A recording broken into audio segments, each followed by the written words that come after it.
자, 이 한 절을 보면서 하나님이 얼마나 위대하고 크신 분이신지 아마 다들 느끼실 거라고 생각합니다. 그에 반해서 우리 인간은 어떻습니까?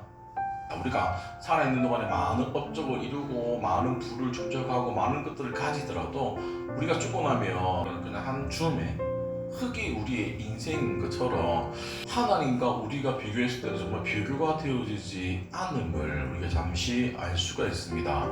하나님이 천지를 창조하시고 보존하시는 하나님을 오늘 찬양하는 쭉 부분이 나오는데, 먼저 하늘과 하늘들의 하늘이라고 얘기를 하고 있습니다. 이게 무슨 말이냐고 하면 고대 히브리인들의 우주관을 반영한 부분입니다. 다시 말해서 삼층천이라고 우리가 알 수 있는데, 이 삼층천은 하늘이 세 층으로 나누어져 있는 거예요. 그래서 이게 고대 유대 및 초대 기독교의 우주관을 이제 설명하는데, 사도 바울이 이런 부분을 언급한 적이 있습니다. 고린도후서 12장 2절에 보면 이거는 사도 바울이 자신이 신비로운 그런 체험을 하면서 이제 삼층천에 끌려가는 얘기를 이제 풀어주는 한 부분인데, 셋째 하늘, 하나님이 임재해 있는 천국에서 그리고 영적인 체험했던 것들을 기록했던 부분이 고린도 후서의 말씀입니다. 자, 결국에는 우리가 보는 하늘도 1층천밖에 안 보이는 거예요. 우주의 크기가 얼마인지 아세요? 여러 가지 가설이 있지만 아직까지 그 크기를 정확하게 말하기 어렵다라고 얘기를 해요. 많은 사람들이 이제 추정하기로는 우주의 지름의 크기가 약 930억 광년. 1광년은 빛의 속도로 1년간 가야 되는 거리입니다. 빛의 속도는 약 초속으로 30만 킬로미터예요. 자, 그러면 1광년은 얼마일까요? 약 9조 4,600억 킬로미터라고 해요. 이 사실 무슨 말인지 잘 모르죠. 저도 잘 몰라요. 제가 말했던 것들에 또 오류가 있어. 뭐냐고 하면 아인슈타인이 상대성 이론에서 인간은 절대로 빛보다 빠를 수 없다는 거예요. 제가 앞에서 말했던 건 빛의 속도로 말한 거고, 그러니까 인간이 계산하려고 하면 다시금 대입을 하다 보면 뭡니까? 우리가 상상할 수 없을 만한 크기, 거리에 있다는 거예요. 우리 인간은 아무리 과학이 발달하고 우주선을 띄우고 막 이렇게 다 하더라도 하나님의 전지전능하심에 대해서 비교해보면 정말 생활에 필요한 것들을 우리가 잘 알 수 있습니다. 그런데 우리는 그 티끌 같은 존재가 천지를 만드신 하나님을 뭡니까? 무시하고 인정하지 않고 내 티끌 같은 생각으로 그 천지를 지으신 분의 모든 것들을 재단하고 있지는 않은지 한번 돌아보셔야 됩니다. 최근의 관측에 의하면 은하계의 나이가 136억 년이라고 추정을 해요. 그런데 그 오차 범위가 8억 년이라고 해요. 오차 범위가. 자, 근데 보세요. 136억 년 중에 8억 년은 별로 크진 않습니다. 근데 우리가 인생을 살아갈 때 몇 살까지 삽니까? 100살이라고 하실 때 그 오차의 8억 년은 어마어마한 숫자라는 거예요. 그러니까 이 모든 것들을 대입해보면 우리가 아무리 과학이 발달하고 의학이 발달하고 우리가 날고 낀다고 하더라도 하나님이 지으신 것들을 하나씩 하나씩 따지고 보면 정말 우리가 보잘것없는, 자, 겸손해질 수밖에 없지만 왜 사람들이 겸손해지지 않냐? 왜 하나님을 인정하지 않냐? 왜 하나님을 무시하냐? 이유는 하나입니다. 하나님을 모르기 때문이에요. 모르기 때문에 내가 잘난 맛에 살아간다는 거예요. 무식하면 용감하다는 얘기가 있습니다. 이 말이 뭡니까? 무지한 상태에는 두려움이 있다 없다? 없다는 거예요. 자꾸 내 생각으로 판단하는 것들은 하나입니다. 하나님을 모르기 때문이에요. 그래서 우리가 하나님의 존재를 바로 알기 위해서는 하나님이 특별히 우리에게 계시되어진 성경책을 주셨습니다. 그래서 하나님이 계시되어져 있는 그 성경을 어떻게 됩니까? 읽기도 해야 되고 묵상도 해야 되고 암송도 해야 됩니다. 성경 공부도 해야 되는 이유가 그겁니다. 그래서 우리 열방교회에서는 하나님의 계시되어져 있는 말씀 뭡니까? 열심을 내셔야 됩니다.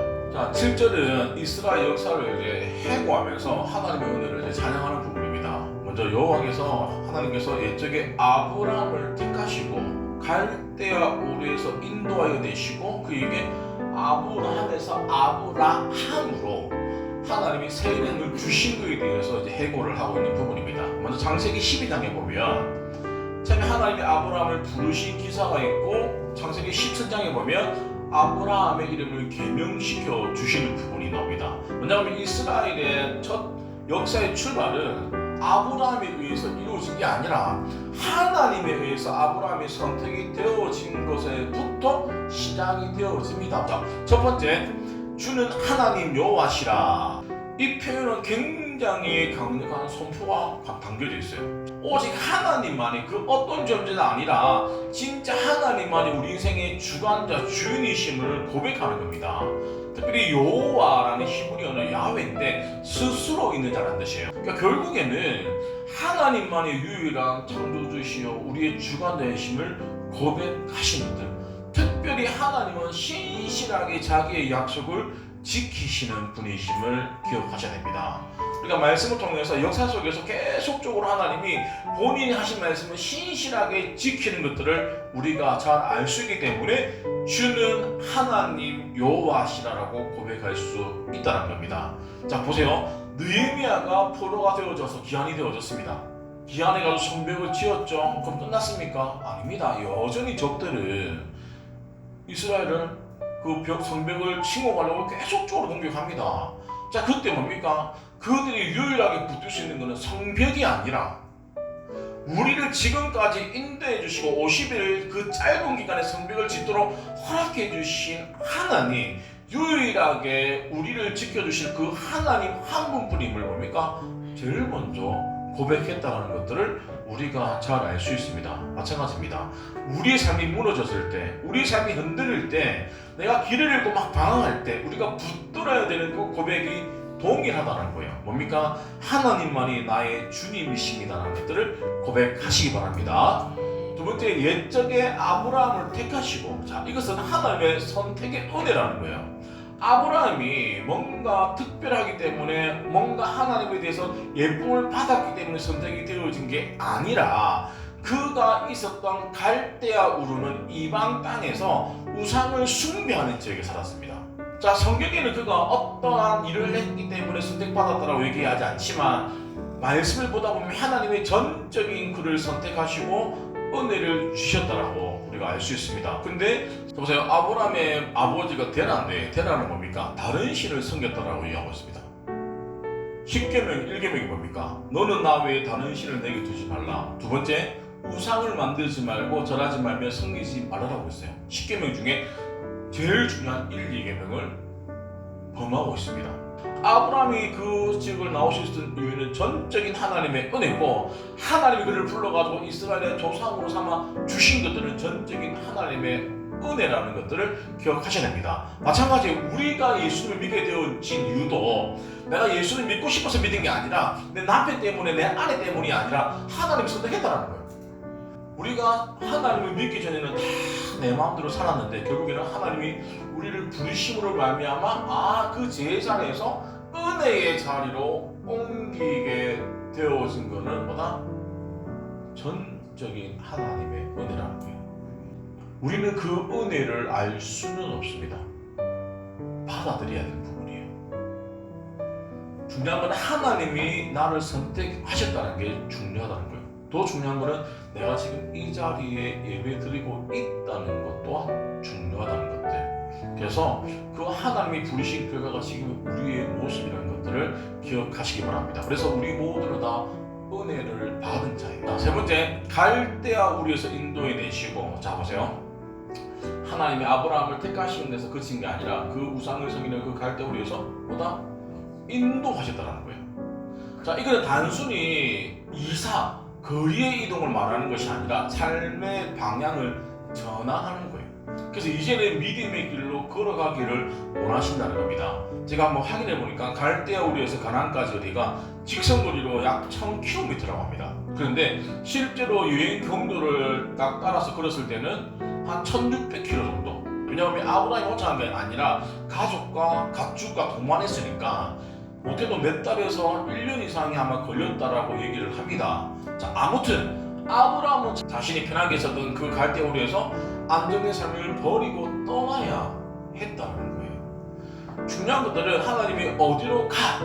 라고 말씀하지 않았다는 거예요. 그냥 하나님만 믿고 아브라함이 떠났다는 거예요. 그래서 뭡니까? 믿음의 조상이 되어질 수 있었다는 거예요. 장래 기후를 받을 땅에 나가는데 갈 바를 알지 못하고 갔다라는 거예요. 절대적인 신뢰가 아니고서는 절대로 할 수 없는 일을 아브라함은 했다는 것들을 알 수 있죠. 근데 보세요. 그렇게 했기 때문에 아브라함이 큰 복을 받게 되어지는 것들 우리가 알 수 있습니다. 네 번째, 아브라함이라는 이름을 받게 됩니다. 자, 아브라함에서 아브라함으로 바뀌어요. 아브라함 옛날 이름은 높은 아버지인데 이름이 바뀌고 나서는 여러 민족의 아버지로 바뀌어집니다. 믿음으로 선택해서 하나님 말씀을 끝까지 순종했기 때문에 계명이 되어집니다. 자, 보세요. 계명이 중요한 게 아니라 사람은 보세요. 이름대로 삽니다. 아브라함에서 아브라함으로 계명되어졌을 때 진짜 아브라함의 자손이 모래알처럼 하늘의 별같처럼 하나님이 뭡니까? 번성하게 해주시는 것들을 말씀을 통해서 잘 알 수 있죠. 또 하나 제일 중요한 거, 믿음의 조상하면 아브라함을 떠올리는 것처럼 하나님이 그런 큰 복을 주신다는 것들을 기억하셔야 됩니다. 이름이 바뀌어지는 순간 우리의 새로운 사명감도 정체성이 부여되어지는 거예요. 그런지 누구든지 그리스도 안에 있으면 새로운 피조물이라 이런 것이 지나갔으니 보라 새 것이 되었다는 거예요. 그래서 우리가 하나님의 선택되어져 가지고 우리의 신분은 뭡니까? 옛날에 세상에 종노릇하던 자녀였지만 이제는 하나님의 자녀가 되어졌습니다. 그리고 천국 백성이 되어졌습니다. 그리고 열방교회의 성도가 되어졌습니다. 이 모든 것들이 뭡니까?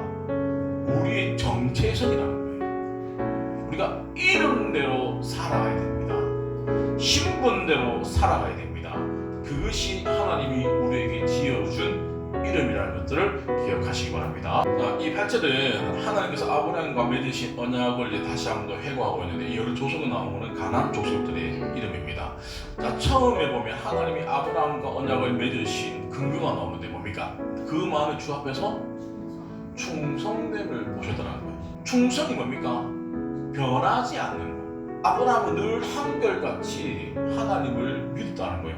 내가 갈 바를 알지 못했지만 가라고 하니까 순종했다는 거예요. 그 단 예로 보면 하나님이 아브라함을 부르실 때가 75세 때였습니다. 75세 때면 이제 마무리 인생에 있어서 어느 정도 마무리해야 되는 그 안정감 있는 그 터를 떠나라고 했을 때 쉽게 옮기지는 못할 거라고 생각합니다. 또 하나, 그에게 너의 씨로 자녀를 주겠다라고 했는데 아브라함은 그 말씀을 믿었어요. 근데 100세 때 뭡니까? 이삭을 놓잖아요. 자, 보세요. 100세 때 애를 놓을 때까지 아브라함은 단 한 번도 의심하지 않고 기다렸다는 거예요. 그리고 나서 하나님이 볼 때 아브라함이 너무 이삭을 물고 빠는 것 같으니까 하나님 뭡니까?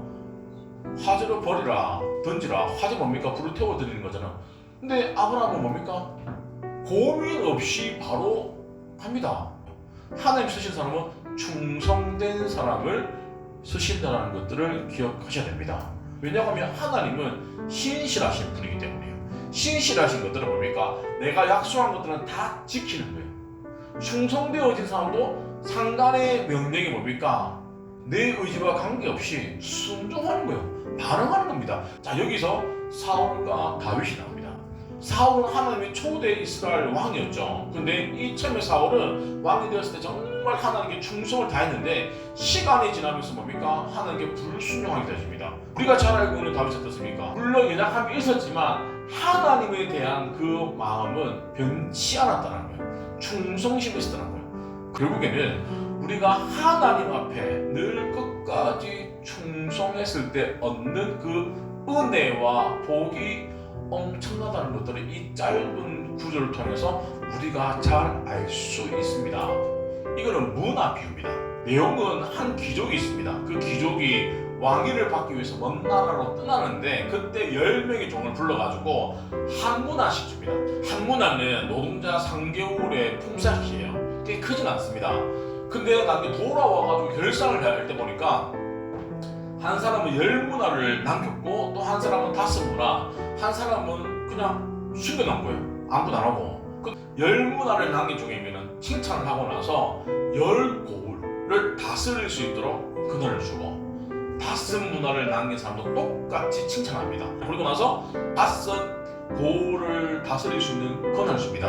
그리고 한 문화, 이 사람 그냥 나중에 주님 왔을 때 그대로 한 문화를 들고 와가지고 책망받고 그 문화를 뺏기게 됩니다. 이 내용이에요. 이게 뭐냐고 하면 모든 성도에게 하나님이 동일하게 우리에게 주어진 복음이 있다는 거예요. 뭐냐고 하면 내가 충성되어지기만 하면 하나님이 내가 작은 충성을 했지만 하나님의 보상은 훨씬 더 큰 것들을 주신다는 거예요. 말씀을 정리하도록 하겠습니다.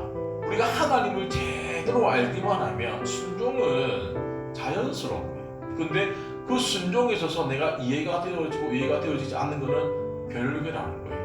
내 상황과 형편도보다 별개라는 거예요. 왜냐하면 그분이 나에게 명령하셨을 때 순종했을 때 뭡니까?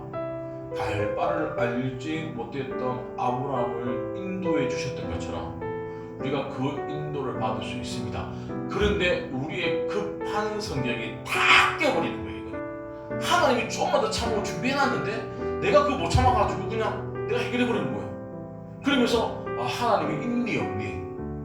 나는 하나님 은혜가 없는 것 같아. 이런 얘기를 너무 하는 거예요. 우리가 하나님의 그 약속이 희미해지고 흔들릴 때 아브라함 기억하십시오. 100세 때 애를 낳았던, 그때까지 참았던. 그런데 어떤 분들은 나는 아브라함이 아니에요. 그렇게 말하는 그 순간 은혜가 없어져 버린 거예요. 그 약속은 그분하고 아무런 관계 없습니다. 말씀은 믿는 사람에게 하나님이 복을 허락해 주시는 것이지, 자꾸 내 생각이 말씀이 대입해가지고 자꾸 뭡니까 말하다 보면 어느 순간 내가 그 했던 말을 내가 들어요. 그러면 내 말 듣니까 내 주위에서 듣습니다. 그러면 결국에는 은혜가 뭡니까? 같이 떨어진다는 것들을 기억하시면서 우리가 충성되어지는 말을 하는 게 우리가 복받을 수 있는 방법인 줄 믿으시기 바랍니다.